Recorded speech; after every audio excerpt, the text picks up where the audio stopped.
hypothesis for the relationships we've seen. This is now starting with radish. This is radical emergence, predicts normal seedlings.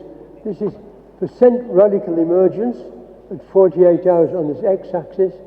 On this axis we've got normal seedlings. And you see we start at 70 here, go to 100 there.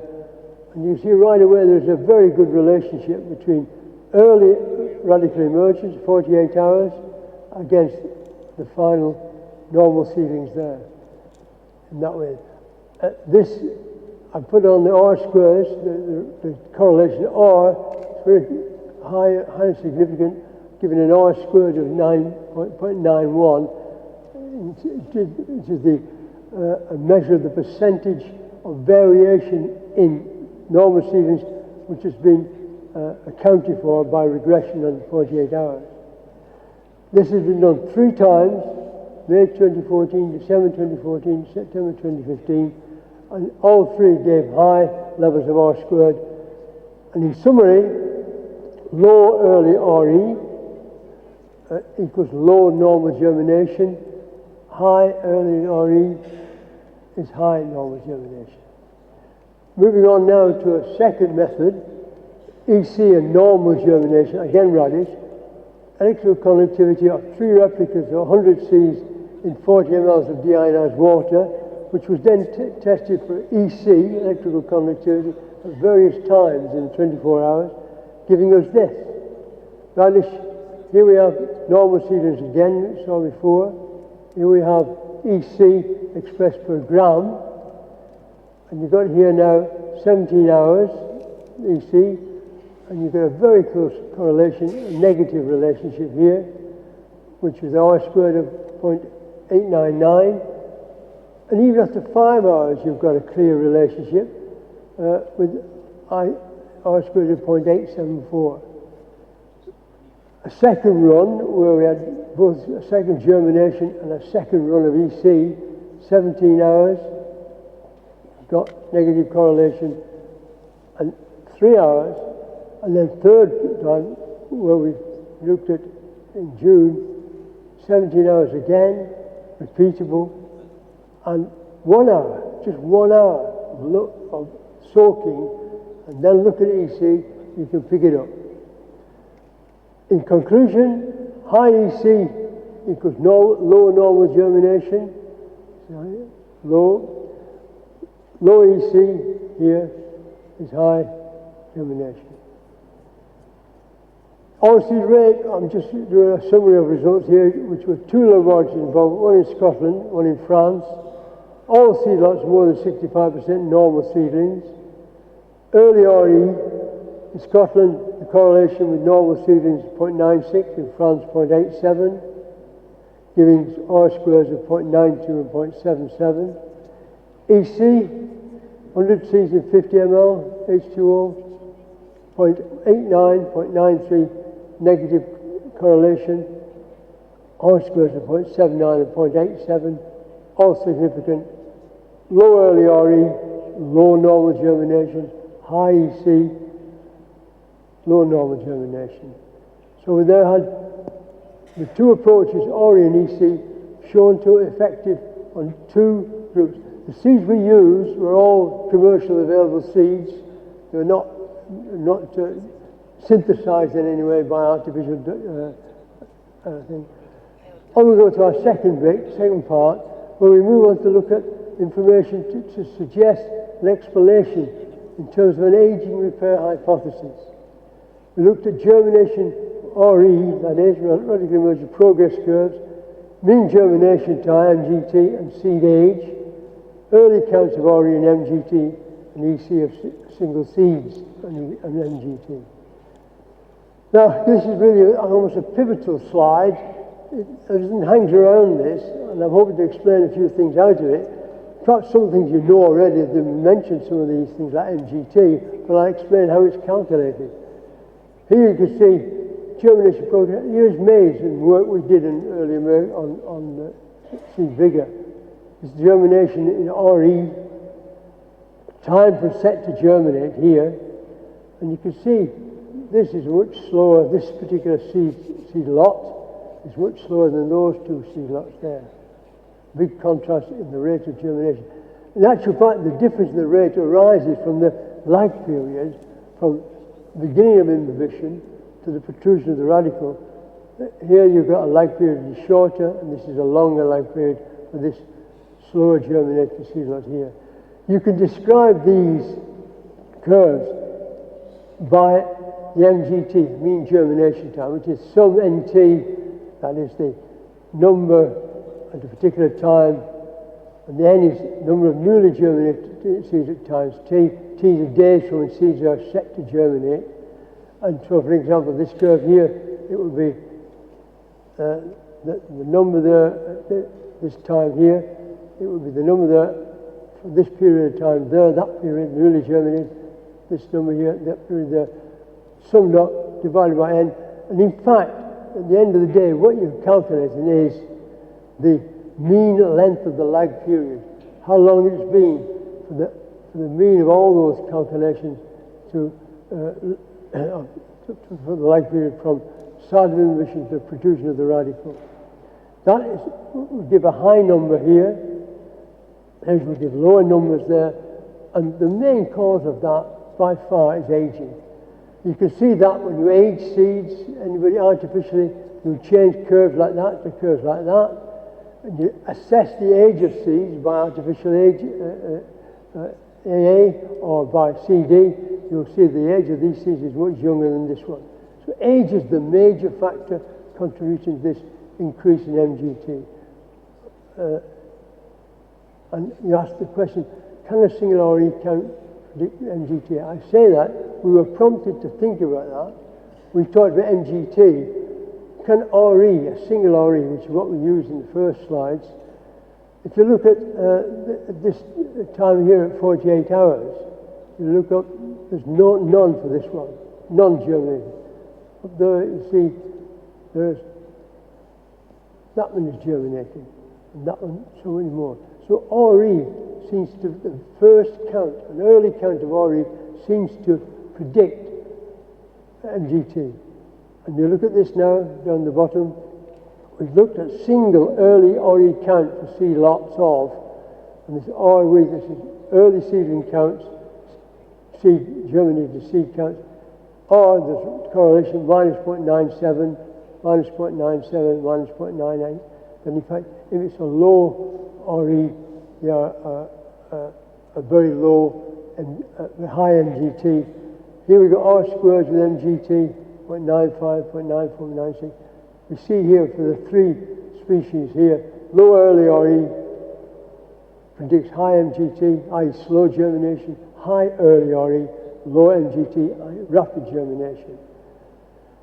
Just to point out that in fact to get this, you have to, this time here, U144, you count it every 6 hours to get a count of the germinating seeds. And this, of course, you have to have a very devoted researchers who are willing to get up in the night and count the REs. This, of course, occurred for maize. In radish, the same. The devoted researcher there, Kazim Mavi in Turkey, very willing lad. He got up in the morning and counted for 10 lots he was working on, and it was all done, which is a bit laborious. In France, they had better ideas. They automated the business of counting seeds already. There are automated monitoring which have been in use since 2005. There's the pad. And this, look at these pads using vision analysis and computerization to produce these curves every 2 hours. Every 2 hours the curves there. And in France, nobody got out of bed. They could just stay in bed and it's all done for them, which is a nice, neat idea. You go to this slide here, they use that in France on many species, automated method, to look at MGTs and also look at early RE counts. This is the species here, and this number of lots analysed. We have in total 17 species. There's a range of MGTs for the 68 lots, like that. And RE counts were done at various times, as you can see, and relating that to MGT, they picked out the best related MGT, that was 34 hours. But there are others about that time which are close also. The point is, if you look at the R squares between this MGT and the single counted MGT, you can see it's very high indeed. In fact, of that, 14 of those R squares are above 90%. So we can all stay in bed now because you just do one single count of RE early, which you decide on experience, and you can in fact determine the MGT. The mean germination time is determined just by one single count. Now we're moving on to find why do both EC and RE, and that is MGT, because RE predicts MGT, predict normal germination. We looked at single seeds. The mean EC of single seeds of radish, this is Kazim Marvi's results, 20 seeds of 10 lots, and we did 5 hours in 8 mLs of water for single seeds, did the EC measurement, and then followed that by a 10-day germination at 10 degrees, and looked after the soaking. And we looked at EC, first of all. All seeds, no RE, that germination period, abnormal seeds and normal seedlings. The EC, all seeds is 6.88 of 199 seeds. No RE, highest conductivity, greatest leakage. Abnormal seedlings, less than that, but certainly more than normal seedlings. So you're distinguishing normal and abnormal seedlings by a conductivity reading, which could be done in 5 hours. And here you've got MGT. Abnormal seedlings, 122 hours. Normal seedlings, 71. So MGT is coinciding with a high MGT coincides with a high conductivity. That is significantly different. If you look at RE timing, that is, look at the different timing of RE, you've got timing relates to EC.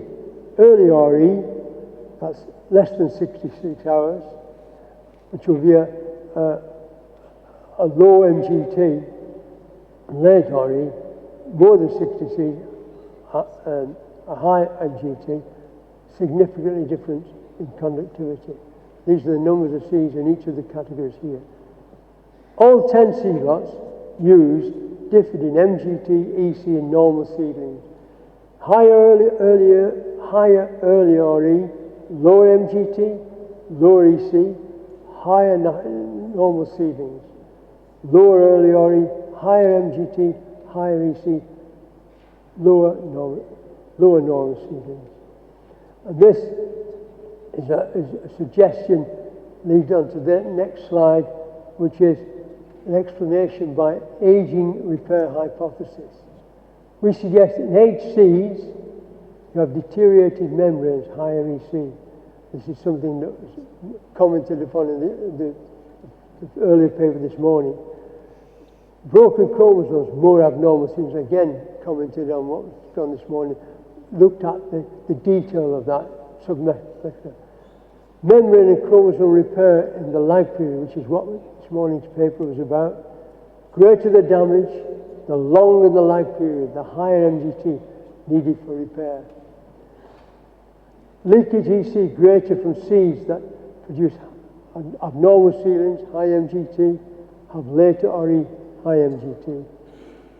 There's a connection between timing of RE and EC explained by the hypothesis. So the hypothesis that what we're dealing with is time in the MGT for aging, effects of aging to be repaired, which can be measured quite simply by early RE. When you've got a hypothesis, that what you've got to do is test it. And this is one experiment we did to test this hypothesis. Effect of hydration and drying back on EC and MGT. This is EC before germination. Mean lot of 3 seed lots of 60 seeds, so 60 seeds in total. This is a control seed.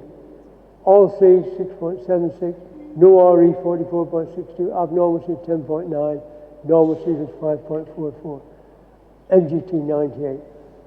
This is done the same way as it did before with an early 5-hour conductivity reading.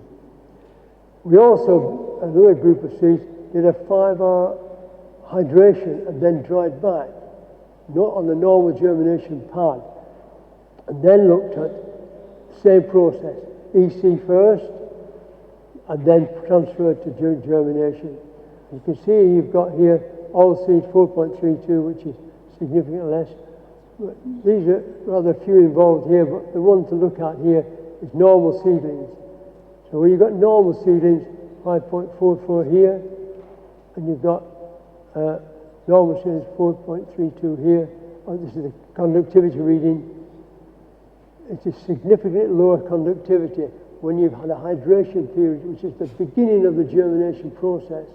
And you can see there's evidence that the membranes are more effective here than they are here. And here's MGT, 98, and a lower MGT here. Again, it shortens the lag period. The damage, we suggest, has been lessened by this period of hydration, which has occurred here. Early hydration, EC and MGT repair has occurred here. And so on. This is our evidence for the aging repair hypothesis. Evidence for predicting normal germination in 6 other species. Aubergine, done in Ibrahim Demir's laboratory in Ankara, was shown to be evidence of already predicting in that. In onions, Demir himself looked at, he's got unpublished data on onions. And in wheat, Kasagi Koseni did some work on wheat, suggests just the same thing. By the way, he's the dedicated researcher on the maize. He did it in Aberdeen. Reports of a Science and Advisory Group, which my chairman here, Alison Powell, will be reporting on, also contains evidence from 3 other species. This is on Saturday 29th and Monday 1st in the open meeting. So you get more evidence that this early RE can predict germination, normal seedlings. Concluding, 2 potential rapid methods to predict normal seedlings. Early counts of RE, 48 or 70 hours, mostly 48. EC of sea soak after 3, 5 or 24 hours soaking. And that compares to 7, 10 and 14 days for germination tests. Early RE has potential in many species. And it's good, I always enjoy the fact we can draw something out what is already done and make an improvement. And in fact, many of you in routine testing do something which is much on these lines, the early normal seedling count. I would suggest that if you looked at early RE as well as early normals, the 2 numbers would coincide. It's early RE which leads to early normal seedlings. Application of EC, which is the quickest of the lot, will depend on seed structure. You need dicotyledons to living cotyledons. Both methods are explained by the aging repair hypothesis. Lag period to RE increases as seeds age, more time to repair chromosomes and membranes. Thank you. Done.